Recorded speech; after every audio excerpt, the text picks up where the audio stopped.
You are listening to We Saw the Devil, an investigative and conversational true crime podcast that deep dives into fascinating criminal cases that are solved, unsolved, or ongoing. From America's Lori Vallow to Germany's Armin Meiwes, we examine and discuss the world's most shocking cases. If you're enjoying the show, don't forget to follow us online. Check us out at WeSawTheDevil.com and We Saw the Devil on Facebook, Twitter, and Instagram. And don't forget, you can become part of the show by backing us on Patreon.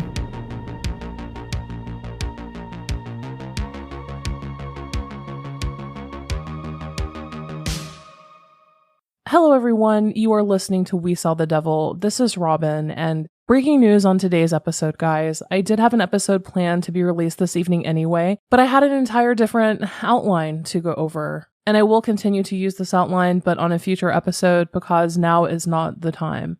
Just to get all of the specifics out of the way, you are listening to We Saw the Devil. You can find us at WeSawTheDevil.com across all social media. If you're interested in financially backing the show, you can do so at our Patreon, which is patreon.com/We Saw the Devil. And don't forget to go to WSDlove.com so you can enter to get free shit. I'll be picking one person each month to send a random cool true crime themed gift to. And if you leave us a 5-star review, you get an extra entry. And not going to lie, it even feels grody even doing that for this episode, but I had to. So let me get right to it, guys. Like I said, I had an entirely different show planned for today, but unfortunately, about an hour and a half ago, around 3:30 p.m. Central Standard Time, news came out about a body that had been found during the search for Gabby Petito. Soon thereafter, maybe 10 or 15 minutes later, the FBI scheduled a press conference for 4 p.m. Mountain Time. At that press conference, an agent came forward, and he was very sniffly. He was crying at times, and he could honestly barely hold himself together. He came out and advised that remains had been found in the vicinity near Spread Creek in the Bridger-Teton National Forest. The remains are in fact consistent with descriptions of Gabby Petito. Identification is pending. Since then, the FBI has in fact published a news release, and it says, quote, "Update on Gabrielle Petito investigation, remains recovered. The FBI Denver field office and its Wyoming resident agencies, in coordination with the National Park Service, U.S. Forest Service, Teton County Sheriff's Office, and Jackson Police Department, have been conducting investigative activity in the vicinity of Spread Creek Dispersed Camping Area in the Bridger-Teton National Forest. Today, the search revealed human remains consistent with the description of Gabby Petito. Full forensic identification has not been completed, and we do not yet know the cause of death. We appreciate your patience as we work through this process. The FBI and our partners extend our heartfelt condolences to Gabby's family and loved ones. This is an incredibly difficult time for them, and our thoughts are with them as they mourn the loss of their daughter. The vicinity around the Spread Creek Dispersed Camping Area remains closed to the public until further notice. This is an active and ongoing investigation, so we ask the public to maintain distance from any law enforcement personnel, equipment, vehicles, and their related activity for the safety of the public in these remote areas, to respect the privacy of Gabby's family, and to protect the integrity of our work. From there, it goes on to extend gratitude to the different partners that have been assisting them with this investigation. Furthermore, quote, "We appreciate the public support and the valuable tips that have been submitted. We continue to seek information from anyone who utilized the Spread Creek Dispersed Camping Area between the dates of August 27th and August 30th, 2021, and who may have had contact with Gabby or her boyfriend, or who may have seen their vehicle. Tips may be submitted to tips.fbi.gov, 1-800-CALL-FBI, or 303-629-7171. Also, you can upload photos and videos to fbi.gov/Petito. We will share any additional updates or requests for assistance from the public as appropriate, and we appreciate your cooperation and respect for Gabby's family and loved ones." That press release came out about 15 minutes after the press conference. A couple of things, guys. I was watching this with our Patreon, and a very close friend who actually has extensive experience with a medical examiner and a lot of autopsy experience herself did tell me that the term remains is very specific. It also does tend, and I obviously double-checked this, and it does tend to refer to a body that is not found in complete form. Now, I'm not here, and I'm not going to speculate as to what that means as it relates to this case. In fact, I'm not going to speculate at all. Shortly after this press conference, the Northport Police Department in Florida tweeted, quote, "Saddened and heartbroken to learn that Gabby has been found deceased. Our focus from the start, along with the FBI and national partners, has been to bring her home. We will continue to work with the FBI and search for more answers." As someone who's been interested in true crime for basically my entire life, this case has been incredibly unique. At least in my lifetime, I've never seen the entire world come together in the way that it has for this. People offering encouragement, words of support, assistance with the search, protesters camping out at the house. Valid leads were created by people who visited the area and recorded it, like haphazardly, unknowingly. And these were really brought to light via social media. It's really felt like a worldwide movement the last week. I've had friends from Amsterdam, Japan, Ireland, the UK, and even India all following this case with basically razor-sharp focus on what's going on and getting those minute-by-minute updates. But with that, there is a massive downside. We've seen countless accounts pop up on Instagram and TikTok with witnesses, I use that term loosely and in air quotes, witnesses talking about what they've seen. We've seen so much misinformation and wild speculation too. And if you follow us on Facebook, you may have seen the post I made about not sharing non-verified information from anyone other than law enforcement or families and attorneys directly involved in the case. And that is something that I maintained that I would do even with the Vallow case. As far as in my personal time, do I read about all of these crazy theories and different things and speculation going on? Absolutely. But as far as information that is put out and posted for public consumption, please ensure that what you are posting is valid and verified before doing so. With Brian missing, which I'll get to in a moment, there will be a lot of speculation. There will be false sightings, troll accounts. Again, please be careful with the media that you are consuming. And if you are a creator, whether you're a podcast host, a blogger, a YouTuber, content creator, please, again, I implore you to make sure that you're only posting verified information so that the rumor mill does not continue to go crazy. The additional point that I would like to make on this is Brian is now missing. And how did that happen? How exactly did that happen? I believe Wednesday we received a statement from the police that they know exactly where Brian is every single moment of the day. By Friday then, his parents called the police to report him as missing and said that they hadn't seen him since Tuesday. So what do we know? What we do know is that police claim that the Laundrie family picked up a gray Mustang at the Carlton Nature Preserve basically early in the morning, middle of the night technically, on Wednesday. Tuesday, all through, say, up to 9 p.m., it was not there. Suddenly, Wednesday morning, that gray Mustang appeared back in the driveway, and we can verify that thanks to news vans and news crews that have been camped outside their house. Apparently, Brian Laundrie decided that he wanted to go hiking and drove to this preserve in this gray Mustang. His parents, apparently, in the middle of the night, Tuesday into Wednesday, went to the Carlton Preserve to pick it up and brought it back to their home. This is also, if you've been watching the live feeds outside their house, police officers got in on Friday and got a car charger out of it. But I have a question on that, guys. Why would his parents, who we've already discussed have been just shady enough, why would his parents go pick up the car and bring it home early Wednesday morning and then not report him missing until Friday? I wonder, did he have plans to go hiking and have his parents pick up his car? I can't imagine that either his attorney or the police themselves had no idea about that, or no one was on surveillance. It's just all of this is mind-blowing to me. But what that means, though, is that his parents went to pick up the car. Brian supposedly used it to drive himself to the Carlton Preserve. What that means is that he would have had no way to return home. To me, guys, and please correct me if I am wrong, but that indicates that his family knew that he had no intention of coming back or returning. And then earlier today, we received another update from the Northport police that Brian is in fact missing and that there is a chance that he has hurt himself, which obviously, I know a lot of us right now are just unbelievably angry, and especially angry at his parents, because all signs point to them going above and beyond in the protection of their son, in a potential murder investigation, in a potential murder case, right? Not to speculate or throw out something too wild, but with today's news with a deceased Gabby Petito, that's what we are looking at, right? I'm wondering if he will actually now be upgraded to suspect status rather than just person of interest. All of this, I don't even want to speak on that. All of this, we have to wait. We have to let law enforcement do their jobs. We have to wait for more information to come out. A lot of us are just unbelievably angry right now, especially with his parents. And I think one of the top questions that I've been seeing everywhere is, can his parents be arrested for aiding him and helping him escape? If that's what he's doing, we don't know, right?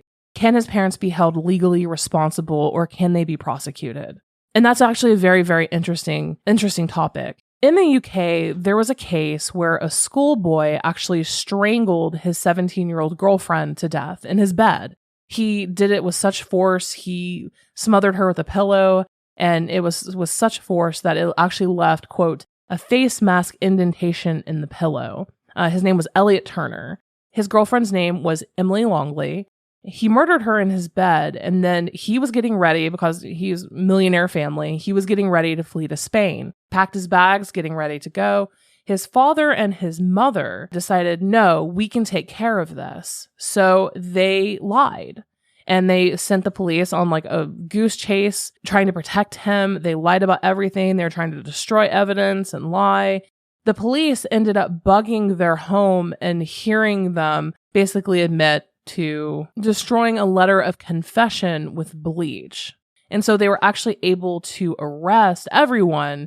Elliot Turner is currently serving a life sentence in prison for strangling Emily, and his parents were actually charged and jailed for 27 months each for assisting him. So for going above and beyond that far, they were actually jailed for 27 months each. Now, as it pertains to Florida's statutory exemption for family members is really super interesting. It forbids the prosecution of spouses, parents, grandparents, children, or grandchildren for helping, quote, an offender avoid or escape detection, arrest, trial, or punishment, with one important exception. The exemption does not apply if the primary offender is alleged to have committed child abuse or murder of a child under the age of 18, unless the court finds that the person claiming the exemption is a victim of domestic violence. And that's only applicable if they go with murder in the third degree. As of right now, guys, we need to sit back and let law enforcement do their jobs clearly so that justice can prevail. Speaking for me personally, this case hit really hard. My heart absolutely goes out to the Petito family, and I am so incredibly sorry for the loss of your beautiful 22-year-old daughter. All of this being said, guys, I want to close on the following note. Gabby Petito's best friend in Florida, Rose Davis, has done a series of interviews with various outlets like Insider and Daily Mail. And in these interviews, she discussed how jealous, controlling, and manipulative Brian was, and also abusive. So I would like to close with two different resources. If you or anyone you know is going through experiencing domestic violence, please, there are resources to help. Womenslaw.org gives you easy state-by-state resources that are easily obtainable. And then there's the Domestic Violence Hotline, which is 1-800-799-SAFE. Then there's also the website, www.ndvh.org. And finally, the National Dating Abuse Helpline. That's 1-866-331-9474. And the URL for that is loveisrespect.org. And also, guys, a statement just came in from the Laundrie family attorney. Their entire statement says, quote, "The news about Gabby Petito is heartbreaking. The Laundrie family prays for Gabby and her family." So beyond vile, just absolutely so beyond vile. I think it's vile, disgusting, and reprehensible that they would put out a statement when it was less than a week ago. Just days ago, just a couple days ago, when Gabby Petito's family was begging for information for Brian to come forward and discuss what they know or his family. And they choose today to put out a statement being like, well, sorry. Just beyond vile. So I'm going to go ahead and follow up with the final headlines here today, guys. The Suzanne Morphew case. Barry Morphew will actually be going to trial. I know that this was actually kind of a gray area. We weren't sure which way this one was going to go. But in the ruling, Judge Patrick Murphy, this past 17th, 2 days ago on Friday, outlined the three possibilities that he considered in this case. The first was that Suzanne was murdered by Barry. The second being that she was abducted by persons unknown, and he also in this case mentioned the DNA found on Suzanne Morphew's glove box door that did not match Barry Morphew. Or 3, Suzanne left.